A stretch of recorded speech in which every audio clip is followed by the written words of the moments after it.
പന്തീരങ്കാവ് ഗാർഹിക പീഡന പരാതിയിൽ ഒന്നാം പ്രതി രാഹുലിന്റെ അമ്മയും സഹോദരിയും നൽകിയ മുൻകൂർ ഈ മാസം 27-ന് പരിഗണിക്കും. യുവതിയെ ആക്രമിച്ച സംഭവത്തിൽ പങ്കില്ലെന്ന് കാണിച്ചാണ് അമ്മ ഉഷാകുമാരിയും സഹോദരി കാർത്തികയും കോഴിക്കോട് ജില്ലാ കോടതിയിൽ ജാമ്യാപേക്ഷ നൽകിയത്. അതേസമയം വിദേശത്തുള്ള കേസിലെ മുഖ്യപ്രതി രാഹുലിനെ പിടികൂടാൻ പോലീസിന് ഇതുവരെയായും സാധിച്ചിട്ടില്ല.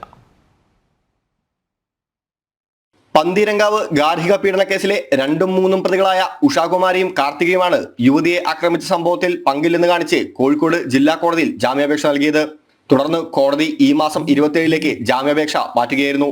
യുവതിയുടെ ആദ്യ പരാതിയിൽ തങ്ങളുടെ പേരിലായിരുന്നെന്നും മറ്റാരുടെയോ പ്രേരണപ്രകാരമാണ് പിന്നീട് തങ്ങൾക്കെതിരെ പരാതി നൽകിയതെന്നും മുൻകൂർ ജാമ്യാപേക്ഷയിൽ പറയുന്നു. ഇവരെ ചോദ്യം ചെയ്യുന്നതിനായി പോലീസ് പലതവണ വീട്ടിലെത്തിയെങ്കിലും വീട് പൂട്ടിയ നിലയിലായിരുന്നു. തുടർന്ന് ചോദ്യം ചെയ്യലിന് ഹാജരാകാൻ 2 തവണ നോട്ടീസ് നൽകുകയും ചെയ്തു. എന്നാൽ ആരോഗ്യപരമായ കാരണങ്ങളാൽ ആശുപത്രിയിൽ അഡ്മിറ്റ് ആയത് കാരണം ചോദ്യം ചെയ്യലിന് ഹാജരാകാൻ സാധിക്കില്ലെന്നായിരുന്നു മറുപടി. ഇതിനു പിന്നാലെയാണ് കുടുംബം മുൻകൂർ ജാമ്യാപേക്ഷയുമായി കോടതിയെ സമീപിച്ചത്. ജനം, കോഴിക്കോട്.